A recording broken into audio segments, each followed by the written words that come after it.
The military assault on Ukraine is now a week old, and Russia is ramping up assaults on key Ukrainian cities. Meanwhile, President Zelensky continues to plead for more international assistance. Over 2 million refugees have fled Ukraine to escape the violence. And what about those who remain? And how is the Church and the faithful in Ukraine faring amidst the attacks? Ukrainian Greek Catholic Archbishop Borys Gudziak of the Archeparchy of Philadelphia is here to tell us. He joins me now at EWTN's Washington studios. Your Grace, thank you for being here. I know you've been in touch and in constant contact with the people in Ukraine, specifically the head of the Catholic Church in Kyiv. What are they telling you about the situation on the ground there? I had a conversation just a few hours ago with His Beatitude Sviatoslav Shevchuk and a couple other bishops in Kharkiv, the city that is being bombarded most seriously today. It's terrible. This war has gone into a stage where Putin is using rocket fire, cruise missiles, hitting civilian targets. Ukraine has won this war morally. It has united the world. It is winning the war on the ground, but there's the problem of the air attacks. Russia has more than 10 times as many planes and rockets as Ukraine does. And this cynical attack is just really crushing the population. Archbishop Shevchuk of Kyiv has been posting daily video messages online via his secretariat in Rome to the people of Ukraine. In his messages, he thanked the Holy Father, the bishops, and various countries for their prayers. He's also made it clear that if people are forced to stay in their homes and shelters, quote, our priests will descend to the underground. They will descend to the bomb shelters, and there they'll celebrate the Divine Liturgy. The Church is with its people. The Church of Christ brings the Eucharistic Savior to those who are experiencing critical moments in their life, who need the strength and hope of the resurrection, end quote. The Archbishop has taken shelter himself beneath the Cathedral of the Resurrection in Kyiv. How long can the clergy continue to remain in place, Your Grace, particularly as Russian troops advance on the city? You know, the catacomb existence of the Ukrainian Catholic Church is a living memory. From 1946 to 1989, our church was illegal, completely illegal, and it was in the catacombs. So you can carry the faith through a tunnel of persecution as long as the Lord is guiding you. And there should be no doubt that the faith will be preserved. And I think the world is seeing how the whole country is not buckling down. The sad story is that in the last 250 years, every time a part of Ukraine has been occupied by a Russian regime, whether it's Tsarist, communist, or Putinist, the Ukrainian Catholic Church is strangled. It can take a year or two, it can take 20 years, but it's never killed because it's the body of Christ, and it rises again. And that is the spirit with which His Beatitude is speaking to His faithful, to all of us. Putin has long had global political ambitions for a very long time, and he's threatened to take back Ukraine repeatedly. At the same time, he's elevated the Russian Orthodox Church to the center of Russian identity, lost under the Soviet Union. He claims, Putin does, that he's trying to reunite the fatherland, and the Moscow Patriarch has echoed this notion. Are they looking to bring the Ukrainian Orthodox Church under the Russian Patriarchy, or is this simply an empty justification for political aggression? No, they want you know, there's symphony. It's actually the Patriarch of the Russian Orthodox Church, Kirill, who came up with this ideological construct called the Russian world. Anywhere there was a Russian empire, a footprint, we want it back. And that's an ecclesiastical view that Putin has been using, that term, Russian world. Unfortunately, the idea of empire and the pretense for colonizing is something that is shared broadly in Russian society. I mean, Putin does have pretty broad support, and there, unfortunately, is great symphony between the leadership of the Russian Orthodox Church and President Putin. Tell me about this religious backdrop and the motivations at play here from the Russian perspective. I mean, they see this, and it was a bit astounding that Putin has even given voice to this, that he's defending the Russian Orthodox Church with this incursion into Ukraine. Well, even the Orthodox Church in Ukraine that is under the Moscow Patriarchate has condemned this invasion, because this invasion right now is concentrated on the central and eastern part of the country. That's where a majority of the parishes in the jurisdiction of the Moscow Patriarchate are found. Also, the Russian-speaking citizens of Ukraine live there. So the people that are being killed are predominantly Russian-speaking and predominantly members of the Russian Orthodox Church. And they are the ones who are standing up and defending these cities. Wow. Again, we're not getting any of that in the reportage we're seeing, so I thank you, Your Grace, for sharing that with us. During his sermon this past Sunday, Moscow Patriarch Kirill, the head of the Russian Orthodox Church, said of the Russian aggression in Ukraine, quote, "God forbid that the present political situation in fraternal Ukraine, so close to us, should be aimed at making the evil forces that have always strived against the unity of Russia and the Russian Church gain the upper hand. May the Lord preserve the Russian land, the land which now includes Russia and Ukraine and Belarus and other tribes and peoples," end quote. Your thoughts on that statement, Your Grace? Some say Kirill is acting more like a politician than a churchman here. Well, it's scandalous stuff. It's the talk of empire and colony. When most churches today are re-examining and repenting about their role in colonizing, in subjecting, in enslaving, we hear the Russian Patriarch at a time of war supporting, standing by this aggression, this indiscriminate bombing of civilian buildings. I mean, it just doesn't, it's unthinkable. This is the kind of thing that, you know, German Christians are repenting over 80 years after the 1930s, when the Christians didn't speak truth to power. When you see church leaders, you know, abetting this kind of violence, you realize that the Russian Orthodox Church is not doing well. Well, in response to Kirill's comments, and you alluded to this a moment ago, the Orthodox Metropolitan Archbishop of Sumy in eastern Ukraine on Monday instructed his priests to discontinue prayers of communion with Kirill in the Divine Liturgy. And he's not alone. The Metropolitan Bishop of Lviv in western Ukraine also directed his priests to strike mention of the Moscow Patriarch from the liturgy. Now, both of these dioceses are part of the Ukrainian Orthodox Church Moscow Patriarchate. That's true. You know, so now a few others are aligned with Bartholomew in Constantinople, which the Russian Patriarch considered an act of war. Are you surprised by the response of these bishops, the ones that are under the Moscow Patriarchate, taking a stand against Patriarch Kirill and his statements? I, lived in Lviv for 20 years, working in a Catholic university, and I know Metropolitan Filaret. He's been a guest at my house. I visit him when I go to Lviv. He's a relatively young man, and I think he stands before the icons and asks the Lord, "What is your will?"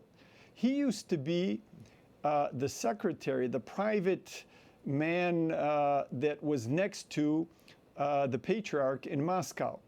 And then he became bishop. Wow. He didn't know Ukrainian when he came to Lviv. He's learned it. He loves his people. He wants to serve. And he is, gaining the courage to speak the truth, to speak in a gospel-like way. Yeah, this is heroic. I mean, this is really when your faith is tested and tried, and and challenged. And I guess that's when those moments occur. He's in Western best and Ukraine. most. There's no shelling there, and he is taking a stand. But the heroic position is by particularly heroic in Sumy. But the real heroes are the soldiers, the 150,000. The 150,000 that have just joined up in the last 7 days into the territorial defense units that defend each city. These are former veterans. There's 400,000 veterans of the war that has been waged for 8 years. And now about 100,000 emigres have come back into Ukraine and are joining this defense. The Ukrainians have won the battle on the ground, but the problem are the rockets. And if there is no control of the airspace, you will see that what has begun will be a process through which President Putin might reduce 1 or 2 cities to rubble. That's not going to stop the defense. That's not going to stop the resilience of the people. The bishops are there, the president is there, the people are there, the Russian-speaking, Ukrainian-speaking, Muslims, Jews, Babin Yar, the place of the massacre of Jews by the Nazis that was hit by rocket fire, and 5 people that were in that area were killed.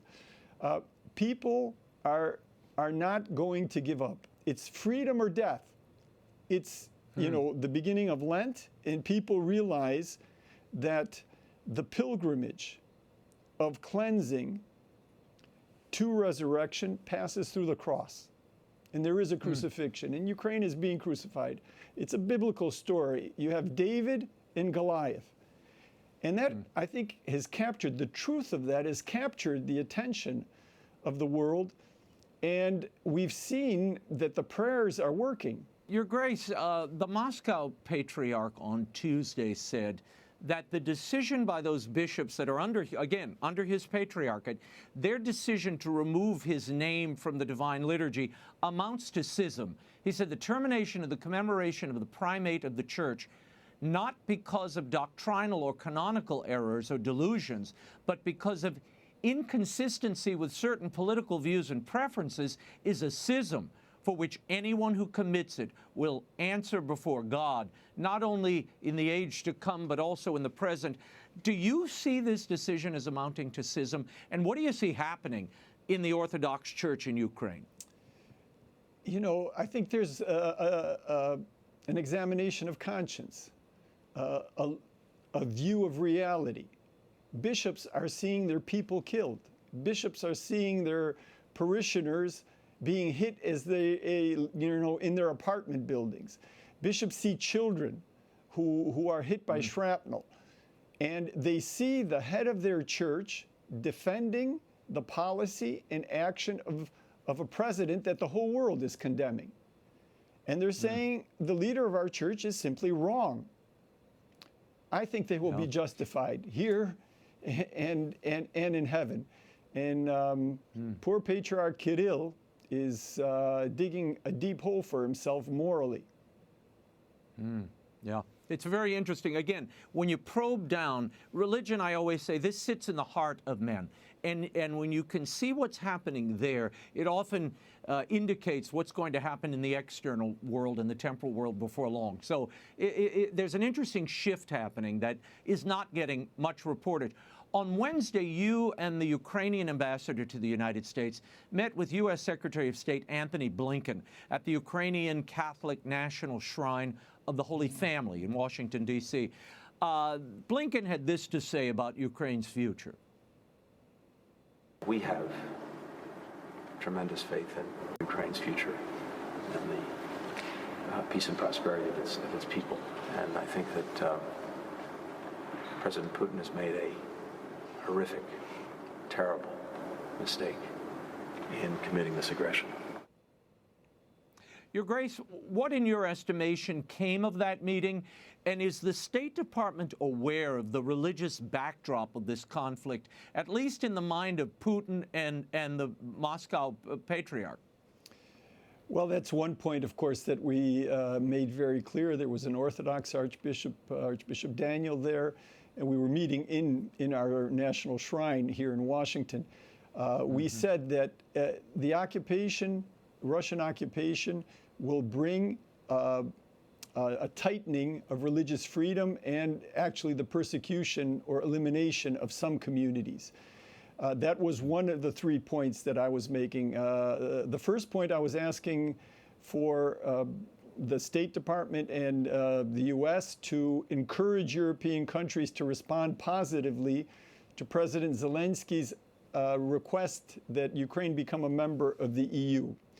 That would be a very important symbolic act supporting the population of Ukraine. And you've seen those columns, and this was my third point. You've seen that column of 40 miles of Russian armaments coming in. I asked Secretary Blinken that there be today, immediately, urgently, 4 such columns of 40 miles coming in from Poland, Slovakia, Hungary, and Romania into Ukraine for the defense and the humanitarian aid of the country. America can do it. Europe can do it. We have a new unity that's transatlantic. We have a new unity in Europe. It's a unity around principles, around justice, around democracy. All of these things flow out of the gospel, out of the Christian tradition of Europe and of our country as well. We're remembering things. We're realizing that we took many things for granted. And the Ukrainian population is showing us that they are willing to pay a price for what is most important. Everybody sees who is true, who is just, who is being persecuted. I want to move on to the Holy Father's Sunday Angelus. Pope Francis lamented the war in Ukraine, saying, quote, "Those who wage war forget humanity. They rely on the diabolic and perverse logic of weapons, which is the most distant from the will of God, and they distance themselves from the common people who want peace." The Pope did not make mention of the invasion of Ukraine or call out Russia as an aggressor. Did that surprise you? Do you have any doubt about what the Holy Father was speaking? I think nobody does. It's clear that it's Russia and the Russian invasion. The Holy Father made an unprecedented gesture. He went to the Russian embassy as a sign of protest, lodging his protests against this horrific war. He's called the world to prayer. Ash Wednesday was a global prayer for peace in Ukraine. I was hosted here graciously by Cardinal Wilton Gregory. The day before, Cardinal Tim Dolan really, at the ordination of 2 bishops, asked everybody to pray. There was a standing ovation. The Holy Father, cardinals, bishops, they're gathering the Catholic faithful around this great drama, this great tragedy. And I want to thank everybody, all Catholics and all people of goodwill, for your prayers and for your willingness to help. Ask the United States to do everything in its power to stop this horrific invasion. And you're right, the Holy Father, in an unprecedented action, went to the Russian embassy at the Holy See on February 25th. He did so not as a diplomatic intervention, but he said as a priest. Why do you suppose it was not a formal diplomatic intervention? You know, I think we're kind of we can get lost in details. The world saw the Pope going there, and the Pope, you know, as Francis, as Bergoglio, said, "This is wrong. Stop it. This is against the gospel. You will have to answer about this at the Last Judgment." Yeah. He called it diabolical. How more strong can the language of a priest be? The Pope has put a priority on ecumenical relations with the Russian Orthodox Church. And as you know, he is the head of the Catholic Church. There are almost 5 million Catholics, Latin Rite and Greek Rite, in Ukraine. What would be your advice to him? Should he send a direct message to the Patriarchate in Moscow? Should he challenge what's coming out of the Patriarchate in Moscow? I wouldn't be surprised if he already has. I spoke with the Holy Father 2 weeks ago, briefly in Rome about this issue. It was more about communication with President Putin. The Holy See, has soft power, particularly the capacity to inspire people to pray. We should not underestimate the power of prayer. The Ukrainian Catholic Church for 43 years was the biggest illegal church in the world, and it became free, and 15 countries became free when the Soviet Union fell apart without a war.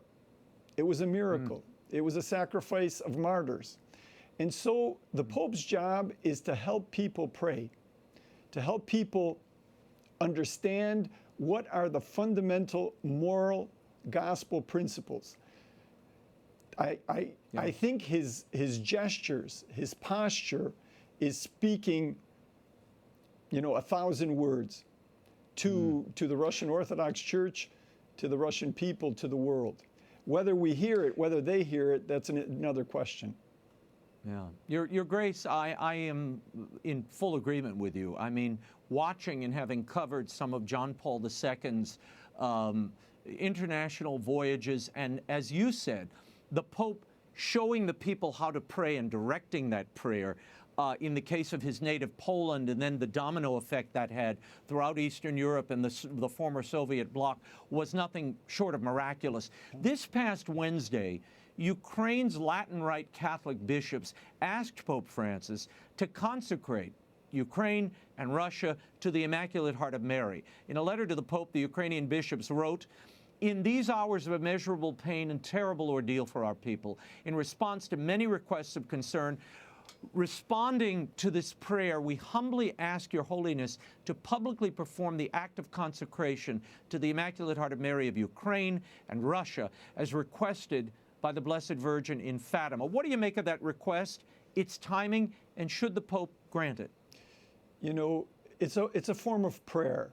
It's a gesture that Prince Yaroslav the Wise did in 1037 for the first time. The Prince of Kiev consecrated his land to the Mother of God. More recently, the living martyr, Patriarch Joseph Sleepy, in 1970 in Lourdes, when the church was completely illegal in Ukraine, consecrated Ukraine to the Mother of God. His successor repeated it twice before the fall of the Soviet Union in 1995. And the present head of the church, Sviatoslav, did it at the beginning of this war in 1214, and in 2020, in July, as the war damage was being combined with the COVID damage.